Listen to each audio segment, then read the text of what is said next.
Good afternoon, all of you. We'll be starting a second session of first day of today's workshop. So this session will be conducted by Professor Pralay Mitra on OpenMP programming. So Dr. Pralay Mitra is an associate professor of CSE department at IIT Kharagpur. He did his PhD at IISc Bangalore and was a postdoctoral researcher at University of Michigan, Ann Arbor, USA. Dr. Mitra's broad research interest is in computational biology and bioinformatics. Since 2005, he has been working on developing algorithms for protein docking, protein engineering, and drug discovery. He has supervised 5 PhD students and several MTech and BTech project students. As of now, Dr. Mitra has published more than 30 international peer-reviewed journal papers.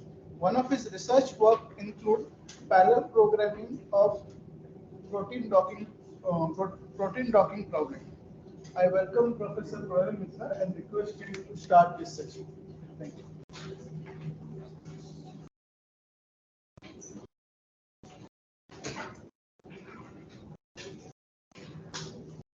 Okay, thank you, Danny, for the introduction. Welcome you all from my side and Dr. So, as you have learned in the first session that there is some architectural advancement. So when we were doing the bachelor's, at that time it was only single core system. One processor was there. But with the advent of time, so multi-processors, cluster computing, all those things has come. Now the point is, when we have multiple core or multiple processors, how do we utilize them? So forget about the computer, but I believe all of you are with smartphone. So if you just purchase it as a black box, then probably you don't know. Otherwise, if you look at the processor specification, Snapdragon, Qualcomm, etc., then most of you have at least quad core, which means 4 cores are there. Now, in your computer, desktop or laptop, there is also multi-core system. Now, the point is, if the multi-core system is there, how to utilize that multi-core? If you do not specifically use that multi-core system, then there is no point of having it.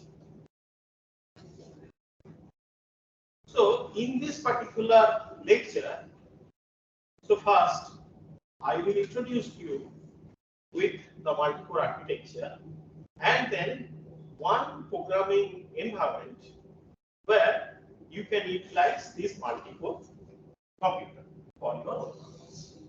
So just to have an idea, so are all of you conversant with C programming language? Is there anybody who doesn't know C? Good, that's very good thing. So any other programming language do you know? That is fine. So C, C++. How many of you do not know Linux or Unix or any flavor of code?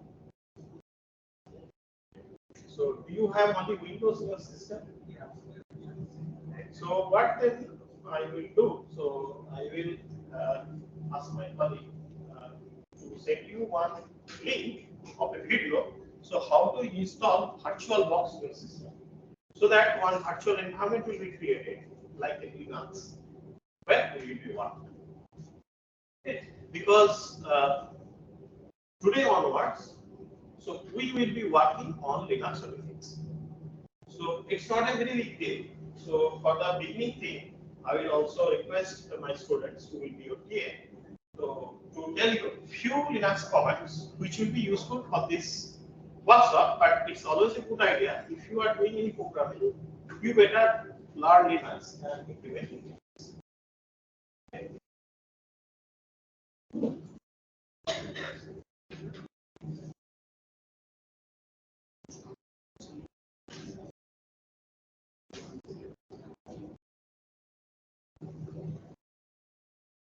Okay. So let us start. So you got the basic introduction of the say, cluster, its connections, etc. And we will see that before you leave, specifically for the optional candidates, if we can arrange a tour of our any cluster room. So Varun is just below you, so downstairs.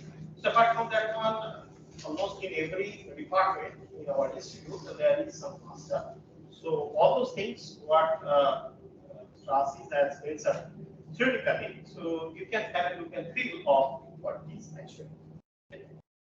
So to start with, let me give you from that only the part which will be relevant for my area. Then rest of the part will be taken care by Professor Somnath Roy and Professor Somnath.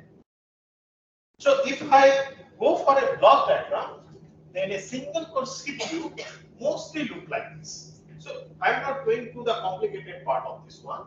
So if this is your CPU chip, then inside there is one ALU, arithmetic logic unit, which actually performs all the computations. It interacts with high-speed register files. For the space and time restrictions, the number of such register files are limited, and it varies from one architecture to another. See, Intel has something, AMD has something, 64-bit then something, 32-bit something. So those things are there. Next, this register, through some bus interface, interacts with the system bus, and then comes the main memory part. Okay. Now it was the situation long back, but trust me, nowadays it's very difficult to purchase any single CPU, single core CPU system because it is not needed. So all are multi-core, unless otherwise you have a specific request for that. The multi-core system is just the replica of the same CPU chips on multiple times. The same thing. So here I am showing you one quad-core system. Okay. CPU 0, CPU 1, CPU 2, CPU 3. And on the last slide, you have seen one bidirectional arrow going out of this box. I said that as a system bus. This direction indicates data flow. So bidirectional means data can go out, data can go in. So if it is unidirectional, which means it goes only in one direction. Okay. Now it connects with the bus interface, then goes to RAM, hard disk, and any other external secondary storage. Now, this CPU core 0, core 1, core 2, core 3 are now in a chip. So inside the chip, they are placed. And you know, if it is inside the chip, then they are placed very close with each other. So the communication time from one core to another core is very less. Also, the architecture I am talking about, through this bus interface, they share one particular RAM. If they share one particular RAM, then please look at this diagram, you will also understand. This particular register file, it is also kind of a memory. Okay. Now, apart from that one, each core may have some cache memory, different layers, L1 cache, L2 cache, L3 cache. Those are very much private to a particular core. But through bus, they are connected to RAM, and when they are connected to RAM, then RAM can be accessed by either of the cores. So what is the advantage? Single copy of the data, and anybody can access that. So you did not have to create multiple copies. On the contrary, if you have clusters which are placed separately and you perform one instruction or one program on all those data, then each physically separate cluster should have a local copy of it. In this case, one copy is enough. And the memory usually shared. Hence, the name is shared memory program. So that is about the advantage. We will exploit that advantage. Disadvantage is also one copy of the data. Now, anybody has any idea what will be the disadvantage if there is only one copy of data? Yes. So we have to protect it from others' accessibility. Here, the accessibility means write access. If it is read, absolutely no problem. Multiple processor can read, but when it is writing, then at a time one will be allowed to write. Otherwise, there will be some data inconsistency. Those things will be discussed. So cluster, in separate clusters, it is single core CPU. Single core. For each cluster, there is only single core you are talking. No. That is a good question. So again, so when say I am talking about say this CPU, I am talking about, right? Your laptop I am talking about. But when we construct or we design the cluster, which consists of a number of servers, each server is a multi-core system. Okay, so that part will come tomorrow when Professor Somnath Roy will discuss that one. Now, considering that, okay, let me erase this and elaborate since you raised this question.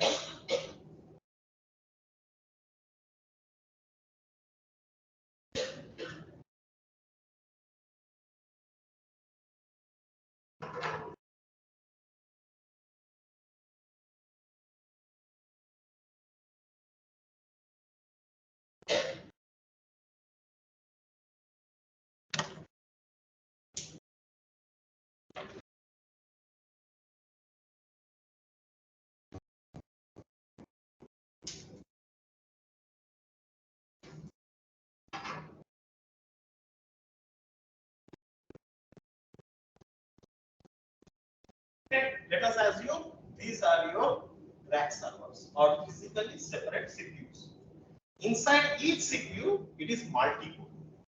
And when I am telling it is multi-core, then you can consider that something like this is there, and say number of core is M, C.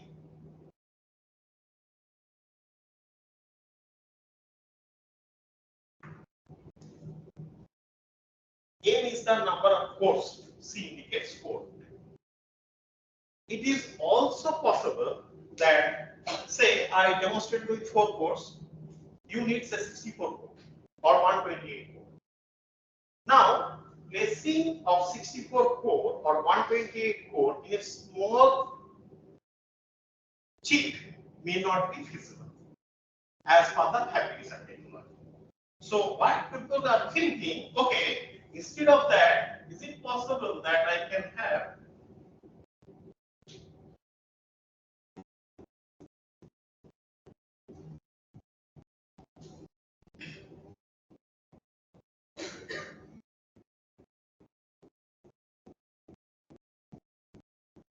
okay?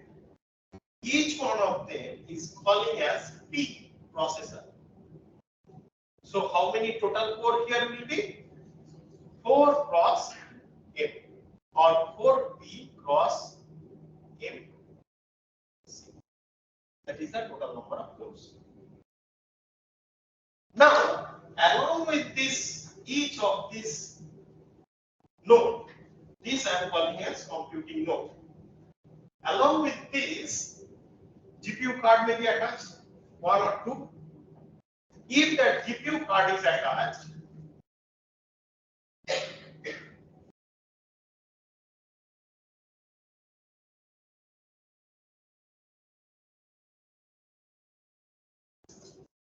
then somebody may think that one program or the entire data is one program is written in such a way that the entire data is first distributed among 0, 1, 2, 3 nodes. Then they are further distributed between 0, 0, 0, 1, 0, 2 and 03. Then here it will be 10, 11, 12, 13.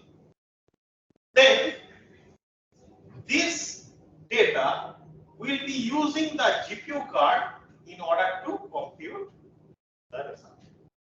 So on the top of everything, you are looking at MPR. After that, OpenMP or SMP for shared memory program. After that, CUDA or OpenSys. And this is called as the hybrid model. Nowadays, most of the supercomputers are gaining the popularity going this hybrid. Because you see that starting from this, how much exploitation I can able to do for the system. Okay, but today for this discussion, we will focus only on one node where there are multiple cores. And to make our understanding, since we will be looking from the programming point of view, we will consider all the cores are there. So internally, the core may be divided or partitioned into different processors, but we will just assume that 4m number of cores are there. So what we are looking at, this is one CPU chip. Inside that one, we will be having these boxes. Now it is black box to us. Okay. One assumption we will do throughout our programming for the betterment of our understanding is that each core will execute only one process at a time. And for the simplicity of the discussion, we will not distinguish between thread and process. Although we should be aware that they are different. Okay? The reason is that if there are multiple processors running here, then basically they will delay. Because if there is only one ALU inside one core, okay, or one processing unit, then at a time only one process or thread can be executed there. If they are executed only once and if you submit more than one, then in some way they will be doing some scheduling. As a result, it will delay the entire process. Instead, if you use one of them. Okay. So here, this, and this. And if I go by that, we will make a restriction or we will limit that number of parallel jobs we can create is maximum as per the number of ports I am editing. There are few commands through which you can able to see that the system in which you logged in, how many ports are there. And you set that as your maximum. And you always work within that one in order to get the full advantage. Okay.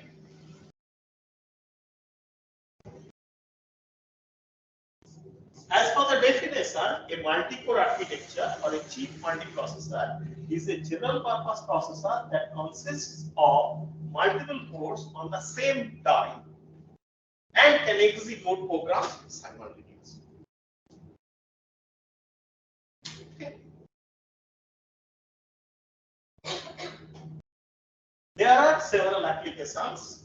You may be using some of them for this, starting from database servers, web servers, compilers, multimedia applications, scientific applications like CAD/CAM, and many more other scientific programs. Internal applications with thread level parallelism as opposed to instruction level parallelism. Editing photo while recording a TV show through a digital video converter. So what will happen? So when you are say editing one photograph, one processor will be taking care of that one, and in the background, if you are running some music, another person will be taking care of that. Now, if single core also it is possible, then it will be switching between editing and between your music. As a result of that one, if the codec is not good enough and if it doesn't go for buffering that one, then it will be interrupted in between. But if it is multi-core system, so those will not be a problem. Downloading software while running an antivirus program, anything that can be threaded today with map efficiently to multi-core, but not all those which are difficult to parallelize.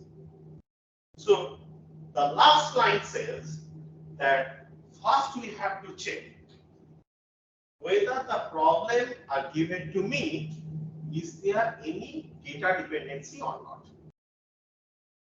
If yes, then we cannot parallelize. And if we cannot parallelize, it is not only true for this shared memory programming, but for MPI, CUDA also, that will create a problem. So first thing is that you have to go for a data analysis. Now there may be a possibility that entire program cannot be parallelized, but part of them can be parallelized. Then we will do part parallelization, but not entire program parallelization. Okay, but if the program cannot be parallelized at all, then we cannot do that parallelization.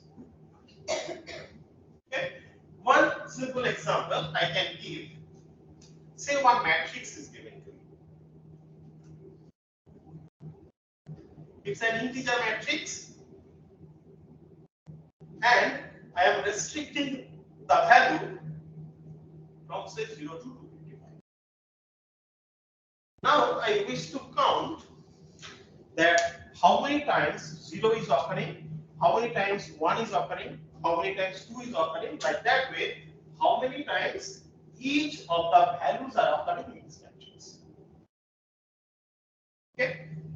Most of the time, what we do, we scan this matrix, first row, left to right, second row, left to right, third row, left to right, like that way. Right. But what I may think of also, say, if say I have 5 people, 1, 2, 3, 4, 5, 6 people, each is given one row, and I ask everybody to count. Okay? After counting is done, I ask everybody, so how many times you got 0, how many times you got 1, how many times you got 2, and keep on adding that one. Then you see that it will be faster compared to if I scan the matrix one after another.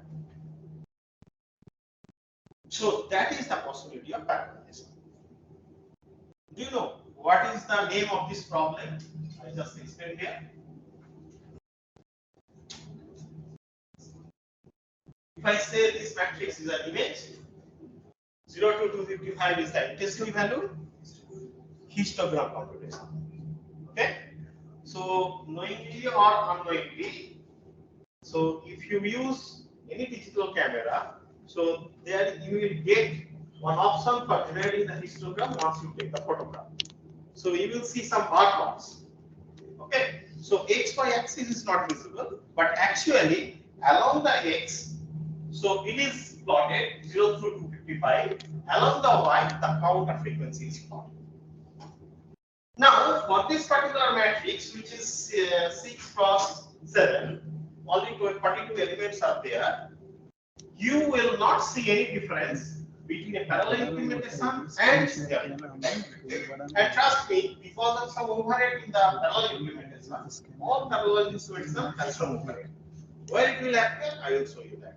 You will see that it is slower, serial is better. Or sequential implementation is better. But imagine the situation when the size of this matrix is say millions by millions.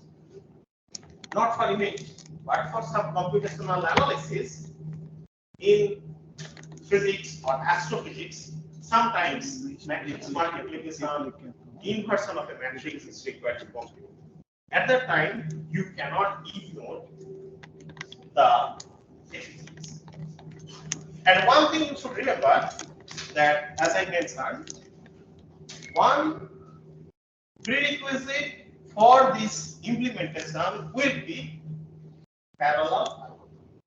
And that parallel algorithm will come after analyzing the program or say algorithm and then generating the data dependency term. Okay. So now let us start the shared memory programming. So these are the things you will study. Shared memory programming I will cover. Tomorrow, Professor Somnath will cover this API. After that, no, Professor Somnath they probably will continue these accelerators. And Saturday will be API and we'll go.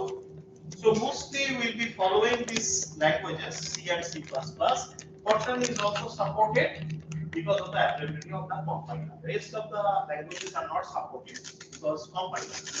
If the compiler is available, you can learn, but the same thing will be there. Okay. So the characteristics of the shared memory programming is that you will see. So here are the bullet points.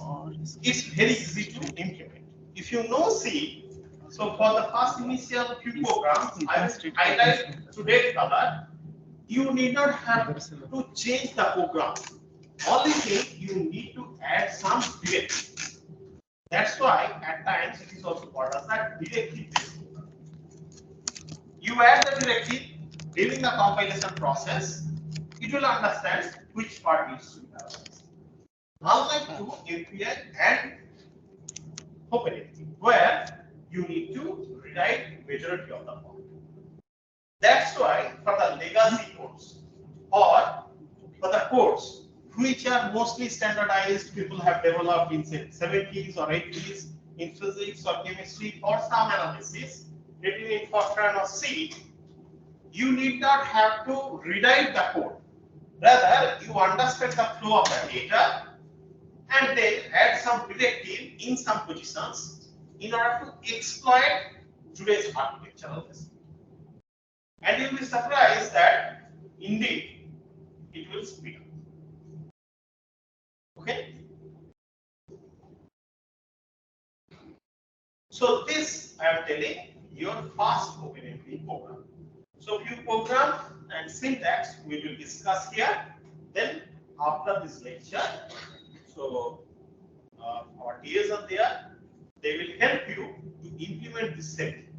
Okay, so you can make the note, but this code will be available as a recorded part, and also so code will be available when they will give you the demo. Okay, this code is simple code, C program, C code, probably your first C program, right? Since hello world is printed, this program is also called as the hello world. So what modification I am doing is, you know, in C, for everything, it must be defined earlier. Either you have to define or it has defined somewhere and you are using that from that library. So for example, you know this printf is defined in stdio.h, right? So if I do not include this one, compilation error will occur. Now for OpenMP, only one header file is required, that is omp.h. Okay. Next, so you know has indicates it's a directive. Has include, has defined, right? So that's why it is called as a directive based language also, as I mentioned. Here the directive is has pragma. After that, has pragma OMP. After that, what do you want? That will come parallel. Next, opening and closing this. Please note, C has a flexibility that this opening brace can be in line with this one. Say for main, here you can basically, here you can give the brace, opening brace, or here you can give the opening brace, both are same. But for this one, you have to give opening brace in the new line. So, in the very next line. Once you will do this one, then your first OpenMP program is done. What will be the output? I'll come to that. This is simple. You can able to understand and probably you can write it also. Next, once you have written it using any text editor, next you will try to compile and now I have included OpenMP.h. So first you have to check whether OpenMP.h is in your system or not. Nowadays our systems are updated and latest GCC version is also equipped with this one. But if you have a previous version of GCC, it's always better to check whether it is there or not. So in my system, if I do, then it gives that user leave GCC some Red Hat version, then it's GCC version include OMP.h is there. So it is fine.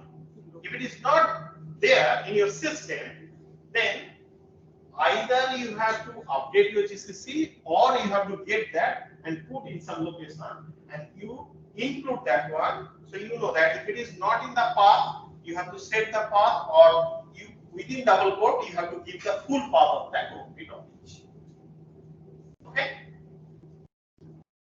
Compilation G++, you know that one. This is the name of my program. Okay. Now this is the flag. Similar to this, is there any other flag you have used in C?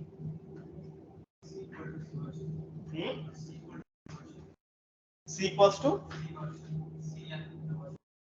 That is to know that what is the person. Flag to compile a program.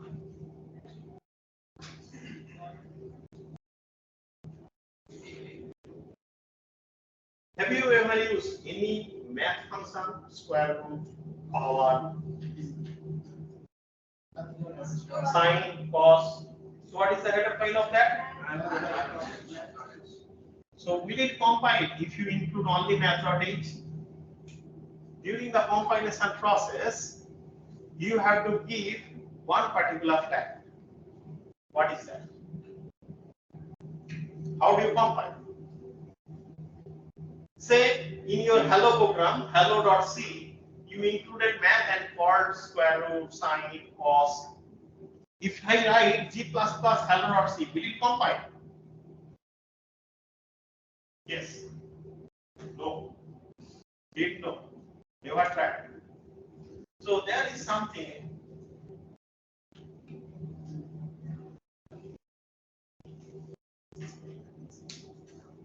Tell them you have to include that one, right? So that is the flag for including math flag. So here, in order to include OpenMP, -f OpenMP is the flag for compilation process in GCC when it is Intel compiler. Or sorry, Intel system. If the system changes, then flag will change. So here is the list. I believe most of you will be using either GNU or Intel. So either -OpenMP or -f OpenMP. The rest are mostly not used by you, IBM, Sun, or PGI. Okay? Once you have done that one, then by default, what will be the name of the executable file? A.out, ./a.out. And going back to show you the program again, it was hello world. If red color lines are not there and you compile with or without including the flag, it is not required actually. Then what will be the output for ./a.out? Hello world, only one times. Now, interesting fact is that if I run this one, then hello world will be printed 1, 2, 3, 4, 5, 6, 7, 8 number of times. So first question is that why 8? The system on which I tested this one are off-core systems. There are 8 cores. And as of now, I didn't make any changes to the environmental system to use or to mention that how many number of cores you are going to use. If you do not mention that one, by default, system will take as many cores is there or what is the support for the system. Regarding that, I said that you can able to know about the number of processors if you type cat/proc/CPU info. From the Unix terminal, if you type, then you will see that how many cores and what are their specifications. Specifications are not required right now, only the number of cores are required. 8 cores are there, each is printing 1. So what it has done, has pragma OMP parallel, it informs all the processors to execute printed hello world. All the cores. Okay? Next. Sir, is there a delay between each line or they are at a time printed? Okay, that is a good question. Delay if or if not, that depends on the particular code. If the code executing the printf is loaded with other system specific or other is doing some other job, it may be delayed. That's not. Okay. We are doing parallelly, each core is doing. Right. So simultaneously everything will be printed or If there is no load to everybody. But if say one core is heavily loaded doing some compute intensive job, then it will come little late from that particular. the Other will be printed. yes. Okay. Because during the printing, once it is done, it goes to the output buffer, and from that output buffer, it goes to your terminal. Right? It will not wait for the last No. core for printing. No. As per this, it is not. But if I wish to do that one, there is a provision for putting barrier and make it wait until everybody is ready. Okay? That is the synchronization we will discuss. Okay, sorry, I missed this one. Now the question is, what is being done by this one? This pragma OMP parallel. It forks or creates n number of threads before starting execution in the parallel.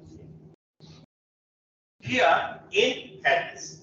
If I do not mention anything, then it depends on the number of processors. If I mention how many processors I wish to take, then it gives me those many number of processors. Okay? N is set by 3 ways: OMP num threads environment, or using function OMP set num threads, or there is another option through environment. 3 ways. Okay? Semantic is almost same as serial program. Okay? Now let us see pictorially what will happen. So on the right top corner, inside the hello world program is given. So when the program is in execution, so after int main, when it is entering to this function, it will see has pragma OMP parallel. The moment it will see that one, then this initial thread, so before this has pragma OMP parallel, there was only one thread. And that particular thread is in execution. The moment it will see has pragma OMP parallel, it will fork yellow font pink background. It will fork a number of threads. Here it is denoted from T0, T1, T2 up to Tn. So what will be the number of threads? Again, I am telling, by default, if you do not specify anything, then as many number of code is supported that. If you mention something, then as per that specification. How you can mention? I will come to it. Then it will print hello world. Now again, you look at it. So this thread will print hello world, this thread will print hello world, T2 will print hello world. So everybody will keep on printing hello world. And since they are running mutually independent with each other, they do not know what is the progress bar or progress in other processor. It is only one statement, but there may be multiple statements. So one is maybe executing second statement, another is completing third statement. That way, their speed will be different.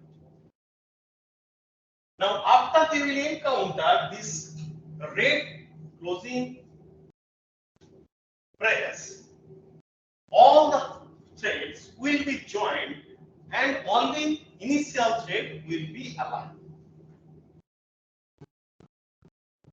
Okay? Now, few things you need to observe here. First thing, that since this printing is part of the thread's job and it will not care whether other has written or not. It will finish its job, reach to that particular closing brace and wait. Okay? Everybody is done. All the threads will be joined or closed except the initial thread which was in execution. Again, it will keep on executing. That's why you may think that in a program, if there is a possibility that this region can be parallelized, so you write #OMP parallel here, close it, then there can be serial portion, then only one thread will be executing, then another parallel portion comes. That way you can keep on parallelizing. And that is also the advantage, as I am telling. Say you are working with some serial code which was written long back and you dare to change that one because of the size.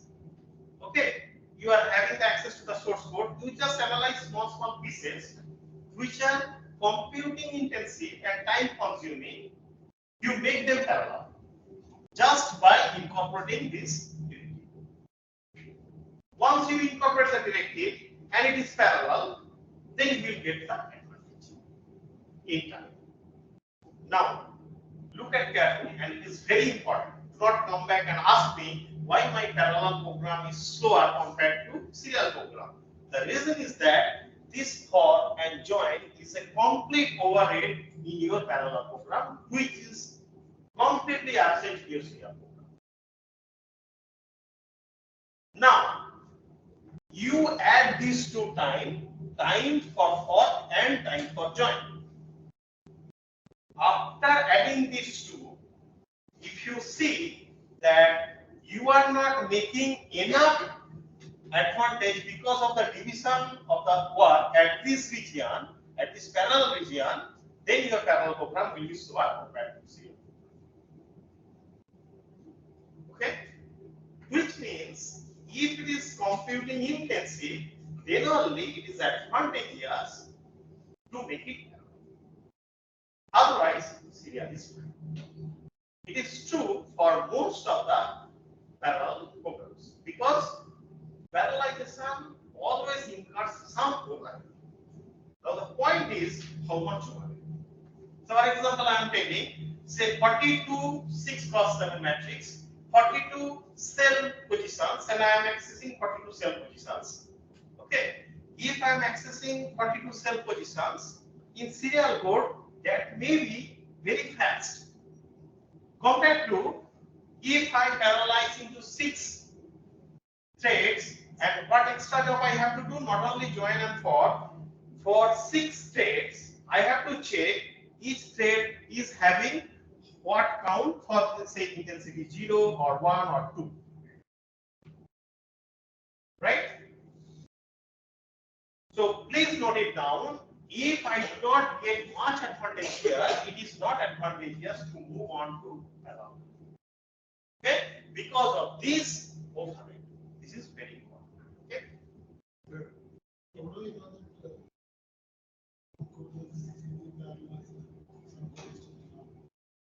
Yeah, that you have to analyze.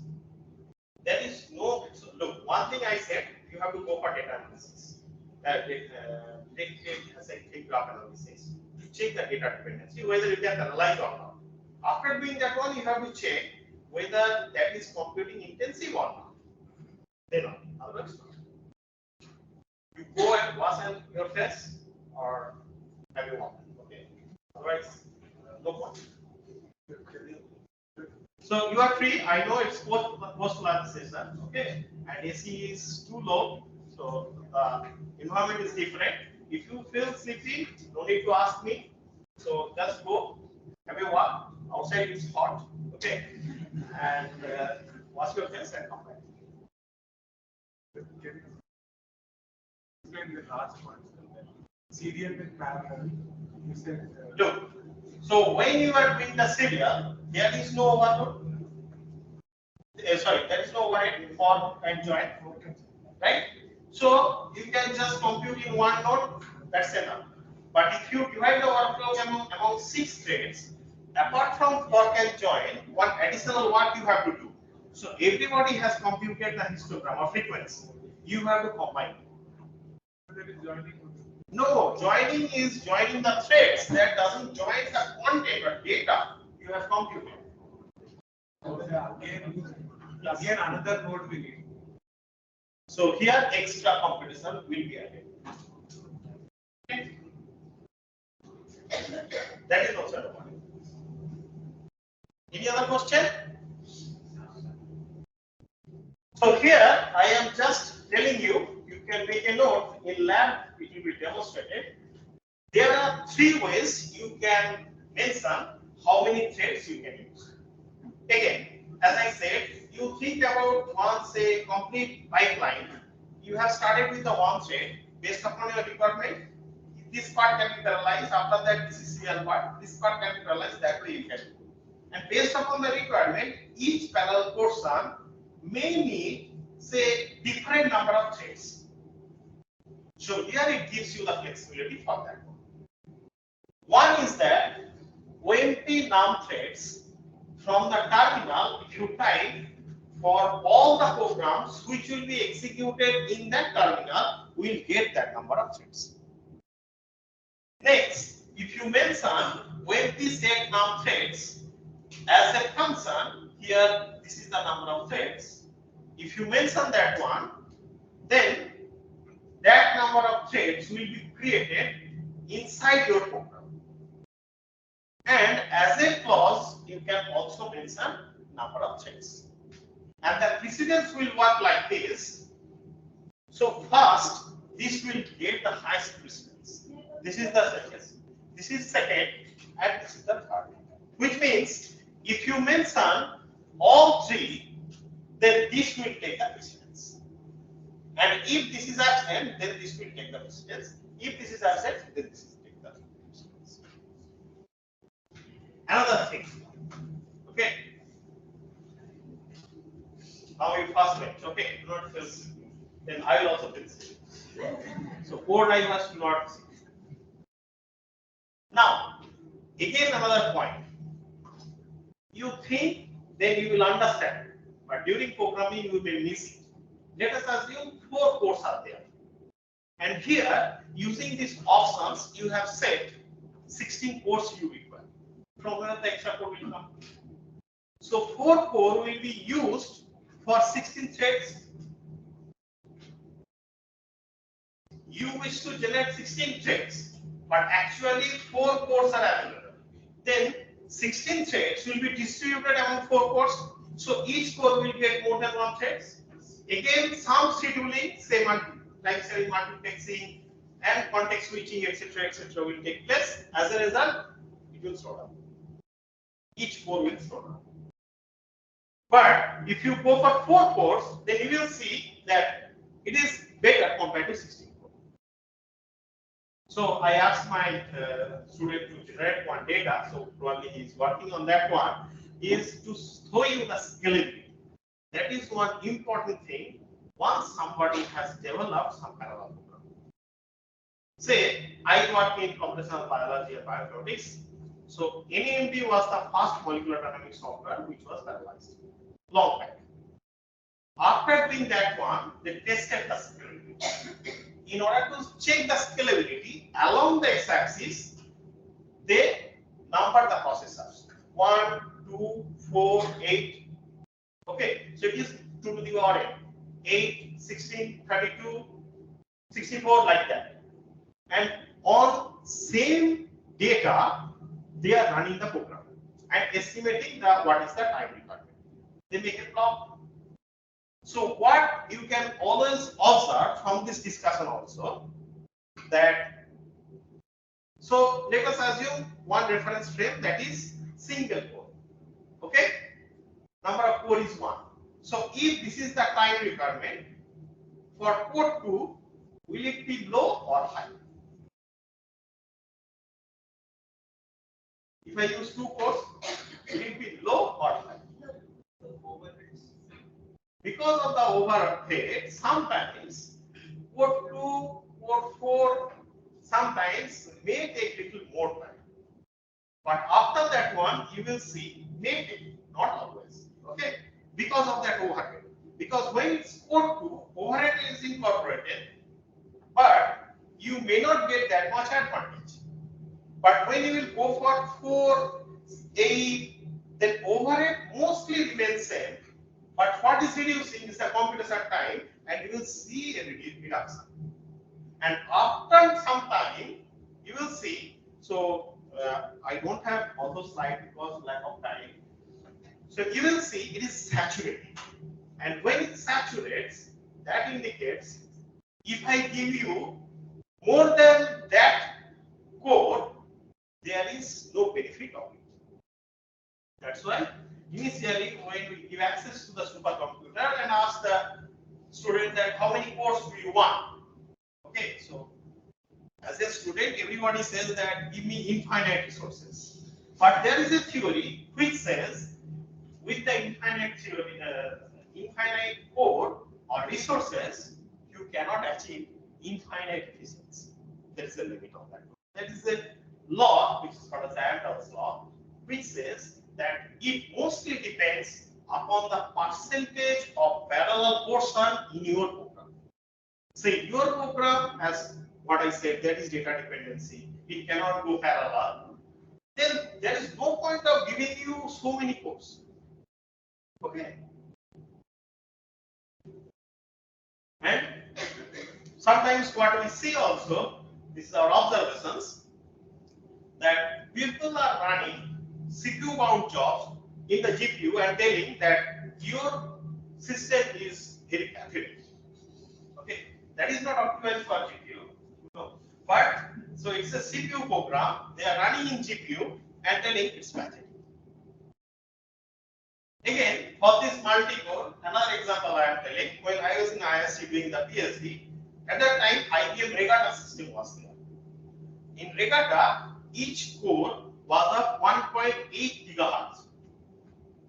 Okay, and in each node there was 32 core. So 32 core, 1.8 gigahertz you are getting. Okay, now probably in 2007 or 8, IBM launched Blue Gene. Blue Gene was one of the initial general purpose supercomputers. Then they gave 2000 cores. Each core is with the speed of 660 megahertz. The students from some department, okay, reported that Blue Gene is slower than Regatta. Obviously, because they are using 32 core in Blue Gene, which is of 660 megahertz, and Regatta is of 1.85 probably. It was 1.85 gigahertz, which is faster. But Blue Gene was designed to go for more parallelization. 2024 core was given.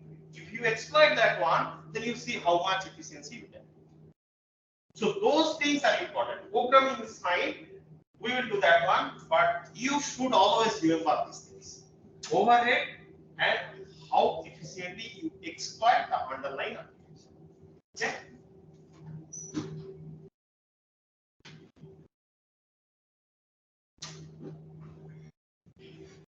Now, some syntax. Syntactically, directives are just comments like has, pragma OMP, that is common. Then name of the directive and clauses if there is any. And as I said, there will be a new line. Your brace, opening brace, will appear in the next line. Okay. This we have studied has pragma parallel.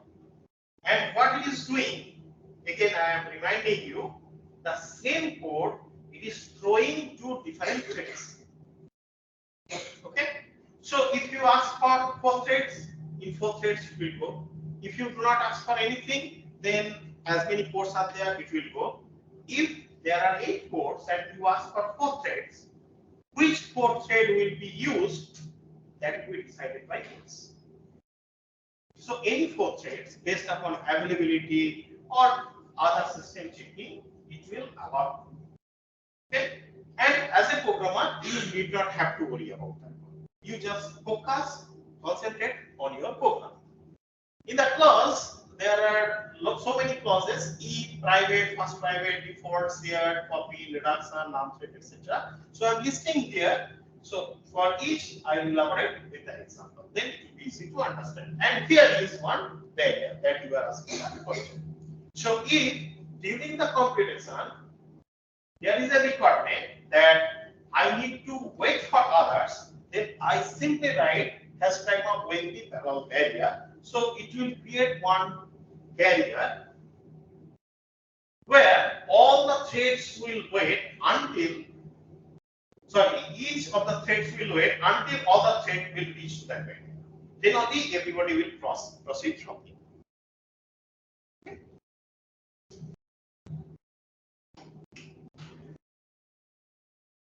This is your second program. Okay.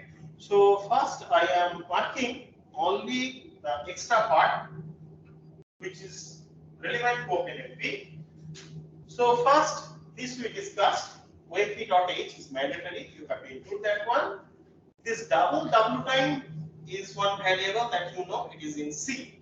Integer ID. Now print number of processors available, %d. I am calling one function OMP underscore get underscore num underscore procs. So just to differentiate between standard C program functions and OpenMP functions, most of the, if not all, OMP function starts with OMP underscore. On Saturday, you will see the functions are starting with capital MPI underscore. So that just by looking at your code, it's also kind of a documentation. Just by looking at your code, you can able to see that which function is from OpenMP, which is for MPI or which is for C program. Then number of threads, now OMP get next threads. Okay. Next, W time, OMP get W time, print outside the parallel region. So these all are being executed in one thread. That is the initial thread, or sometimes we can call as the master thread. Thread number 0 mostly. Okay.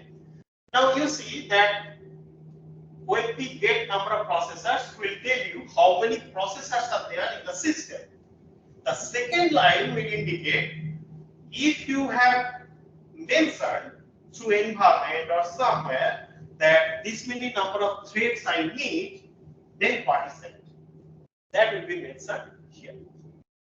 Okay. Next, ID equals to OMP get thread number. Now you see that I have not started the parallel here. That has pragma OMP has not started yet, which means only one thread is execution, and that is the initial thread, and each thread has one ID. By default, the ID of the initial thread is 0, and that is called as the master thread. Master thread. Okay. So this ID, if I get using this function, you see that I am not explaining, but the name of the function is self-explanatory. So it says that what is the thread number, you get that one and assign to this ID. Then I am printing hello from process, this ID going inside the parallel region.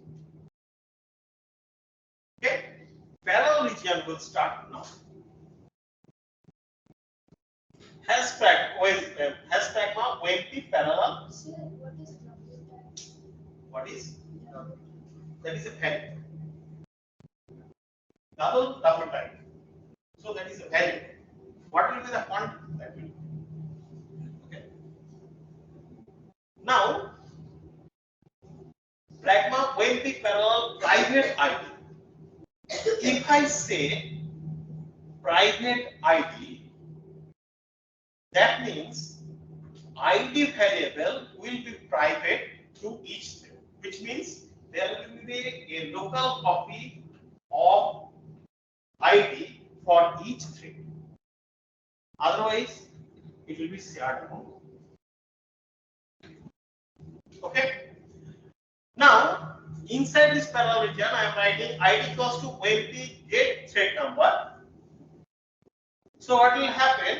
Each thread will assign its ID to this ID, and by this private ID, I have mentioned that each thread will have a local copy of the variable ID. Otherwise, what will happen? So everybody will share. So everybody will overwrite.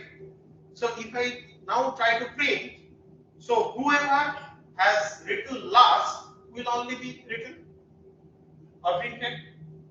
Now after storing that one, if I print hello from process, then it will print from which process I am printing. Okay. Next, this W time. In W time, I am storing what is the system. System time. So before this call, I am getting the time. After this call, I am getting the time. So that if I take the difference, I will know how much time has elapsed in between this. Okay. So usually I don't know. So there is one command. Have you ever used? If I wish to know that how much time my program will take, how can I able to estimate? Do you know? Have you ever used? That is inside the program. From outside, you see. Really, there is a problem. So have you tried time? Time dot slash a dot time. A dot out. Then it will print system time, how much system time it is taking, computing time, and total time. Okay. Now inside the program, I am getting using this function. Next, I am printing back outside the parallel region, normal end of execution, elapsed all work clock time. What is the work clock time? Okay. Next, the same program, I am compiling and executing. What will be the output? I will show that.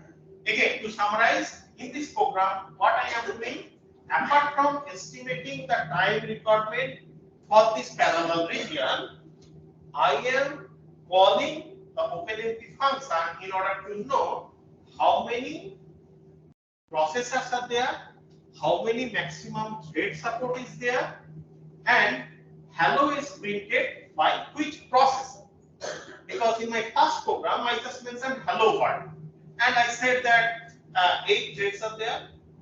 8 cores are there. Each core printed one hello word. So you have seen 8 hello word. Then the question came, obvious question, that which one has printed which hello word. Right. Now I am printing that one. So these are the OpenMP related code.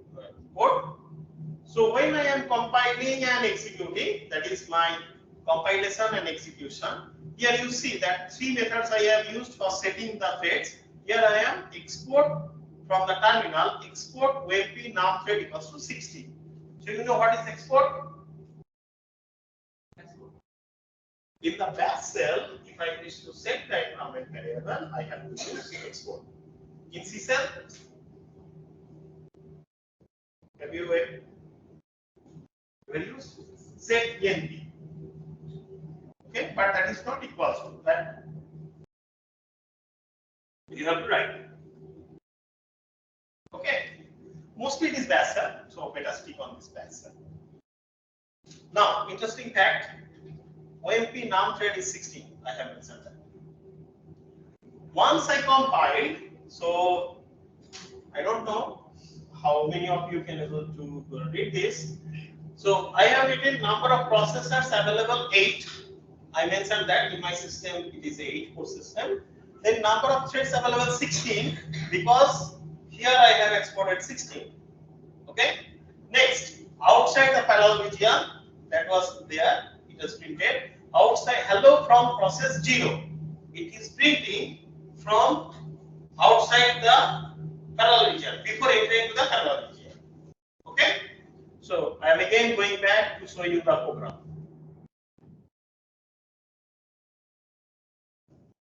So hello from process 0 going inside the parallel region. This will be 0 because initial thread, master thread, that will be 0. Okay.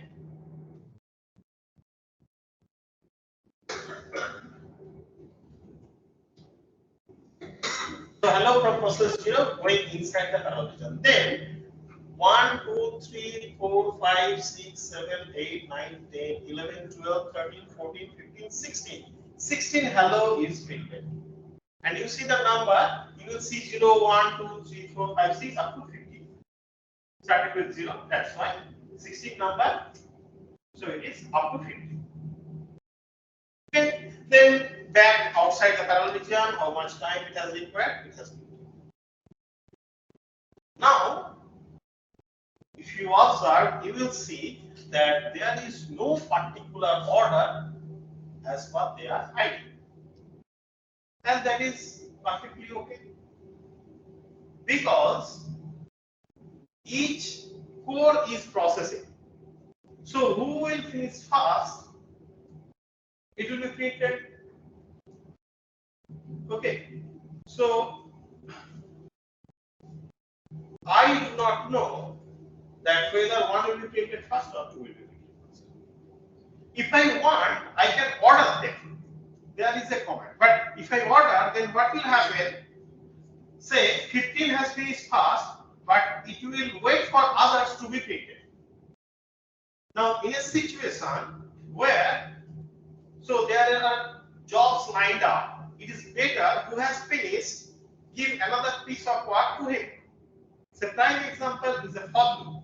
In a for loop, say the loop size is 100 and I have only say 8 code. So I divided 8 to so I say I divided first I gave the first job to 1, second job to 2, like that way. First 8 I have distributed. Whoever has finished first, he or she will pick the next one, 9th one. Whoever will finish next will pick the 10th.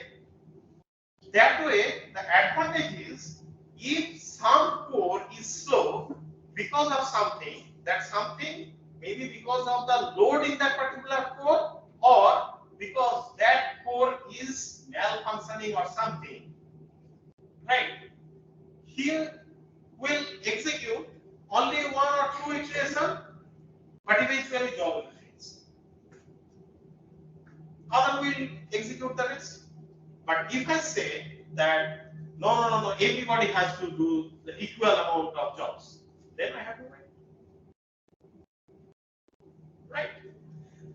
So it is always better to finish it, unless otherwise there is a specific requirement that it must be ordered. And if it is ordered, better go for serial, perhaps, because when I will order, so I am working against the pattern.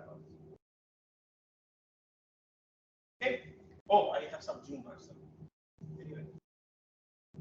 Sir, you said that there is a command of barrier. Right. So, this was without barrier. Yes. If you put barrier, we'll get all the process in sequence 0. No. Same. No. Not same. No. Barrier will ensure that everybody will reach there and then move forward. If I draw a diagram,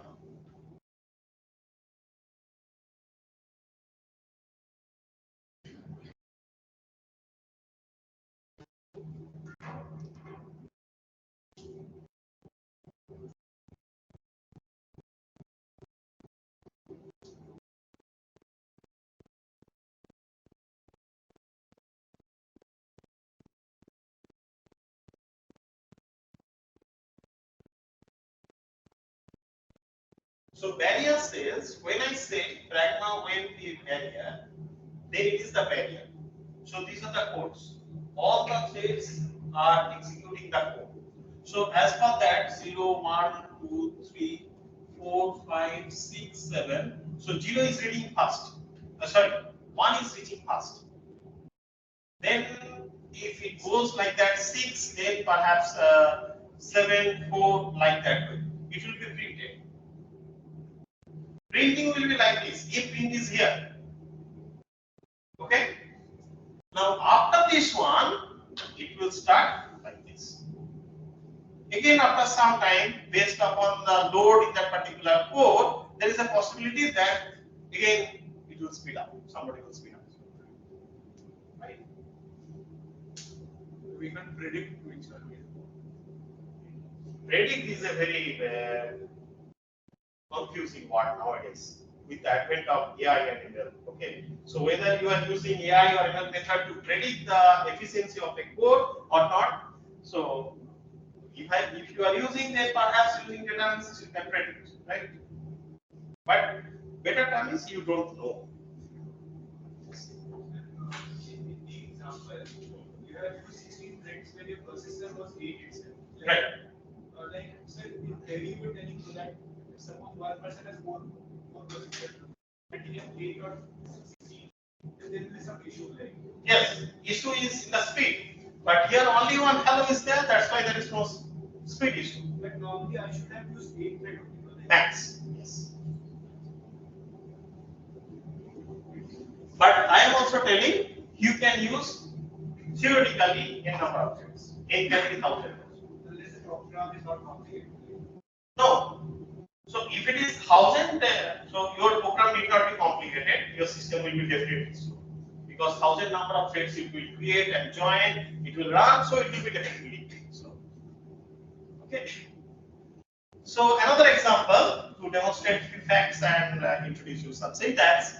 It's a simple program. As you can see that I'm creating one matrix a 100 cross 100. So size is n cross n. Only 7 I am using. Okay. So here, so using this, I am basically generating this matrix. I'm generating this one and printing the matrix. If I print that one, then output is something like this. If you look at the output, you will see it says 6 cross 7 matrix, and the each row is first row is 100, second row is 102, so third row is 3, then fourth row is 104, like that way, some pattern. So based upon integer division and modulo operation, I have created. So it can be anything. But you know that both the operations in this for loop is pretty simple and pretty fast.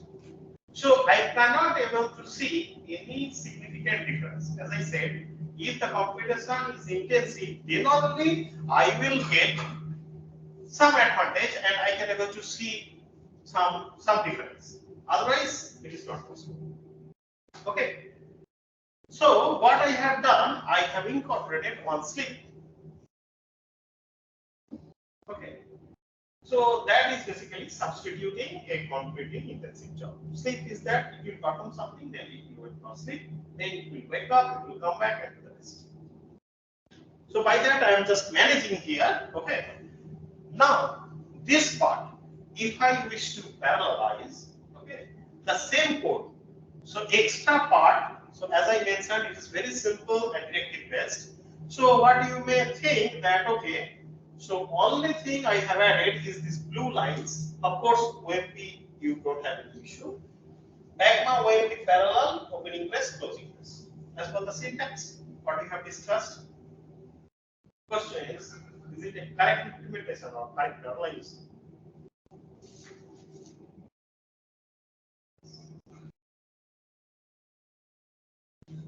Why not?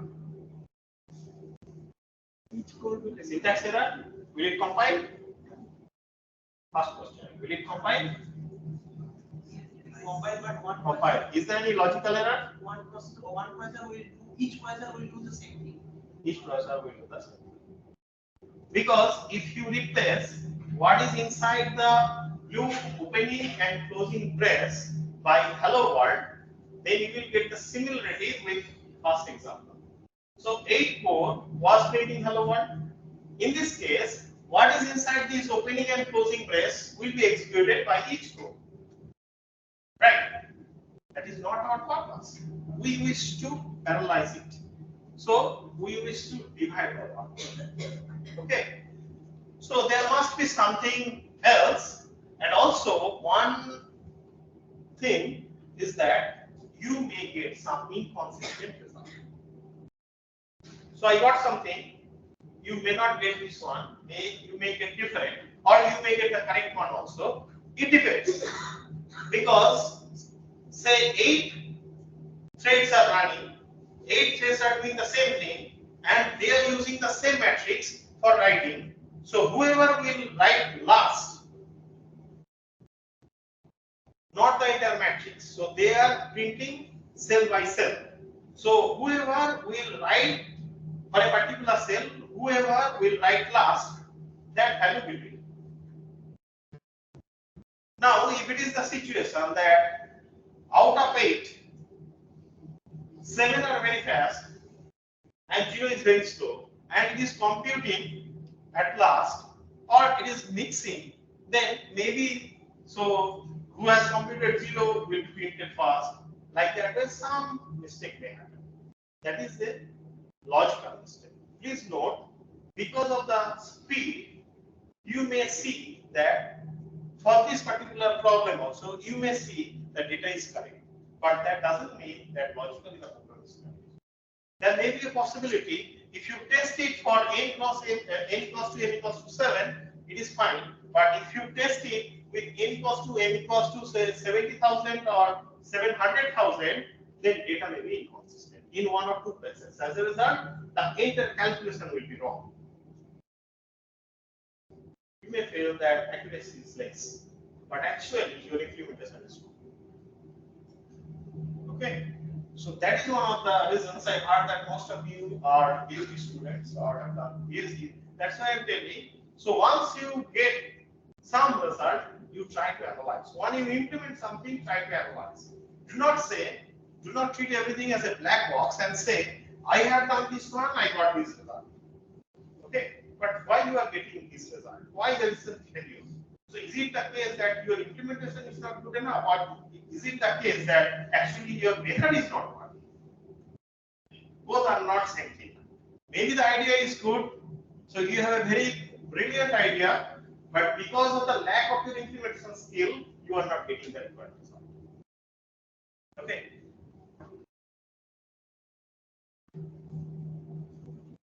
Now I have made private temp check. I will not get the required advantage as he has mentioned, but yeah, data will be consistent. Okay, so time-wise it's slow, and if you are not demonstrating or claiming that your implementation is fast enough with respect to the previous methods, then your work is good because data is consistent now. But if you wish to claim that your method or implementation is faster compared to the existing methods, then you have to do good here also. Okay, that is what sharing construct will come to. Sir, Yes. private will include this J and tempo T. Why not? Because look, this temp and J is basically used to compute the value and assign the value in a particular place. So at a time, okay, look, so when it is private, so each processor has a local copy of temp and J. So using which temp and J, the value is being computed in the same temp and J, it will be written. Otherwise, if they are sharing, so somebody has computed temp and J, other one has computed temp and J when it was in sleep, and one person is computing this one using its temp and J, and another person is computing this one using his temp and j, then lot of inconsistencies. But because of the speed, sometimes you may not get that one. That doesn't mean that your program is bad. Sometimes you can tell. Now either you can say accuracy is not 100% or you can say outlier case. Actually, if you analyze, then you will see that your hypothesis, your algorithm is perfect.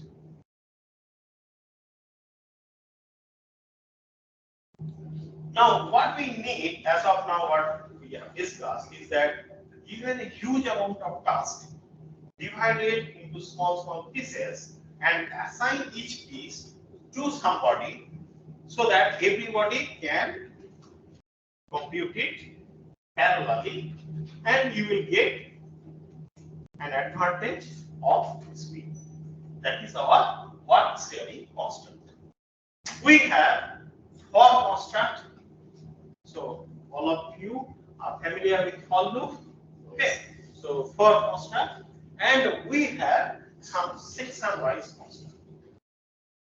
If I wish to look at the program or analyze the program, then what I will see that for loop is one homogeneous situation where the same piece of code is being executed in iteration in number of times. Right? Another situation may be, say, I have some code where it is not a loop, but there is a possibility that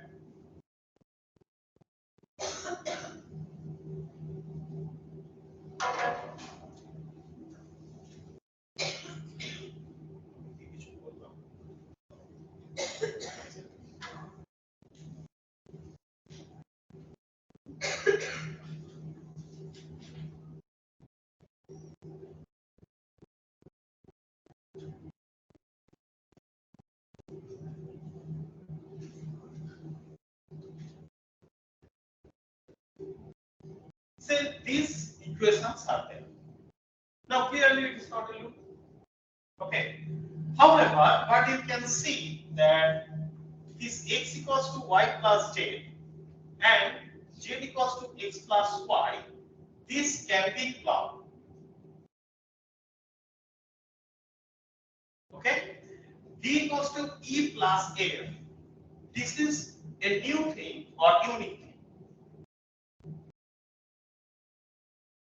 These two can be clubbed, say I am giving say has. So this has star and double star 0, 1, 2, 3 heads can work and do it separately. Right. You can go for further analysis and you can look for their dependency and work with that one. Okay. Sometimes compiler used to do that optimization, but what you can think of reordering the equations. In this case, it is not possible because C is being used for calculation, and after that one C is being assigned. Okay. In this case, it is not possible because X is assigned, then it is being used. So if it goes up, then it will be a problem. It is a single statement, but after this one, if there is one more statement, so that will say use H equals to E plus F again, or say E plus F plus 4 something. So that can go to one thread and it can be computed earlier or later. So this instruction reordering mostly done by the compiler. If required, you need not have to worry at this stage. But what I am trying to say, apart from that loop based where the same work is being repeated, what you can think of, there is no loop, but the entire section can be decomposed into subsections where there is no dependency in subsections. Then each subsection will go to one thread or one code for the computation, and you can compute that one. Right? It is something like a situation in event management. If there are 2-3 jobs where there is no dependency, then that can be given to different groups. But if there is say purchasing the flower and decoration is the event, then decoration needs to wait until the flower will happen. So that kind of dependency, if there is, then we cannot have. And some things are iterative in nature. So if it is iterative in nature, we divide. So two different kind of approach. Accordingly, two different kind of syntax will be there. Okay. Any question up to this? So let us take a break of 5 minutes. Or I need a 5 minutes pauses. When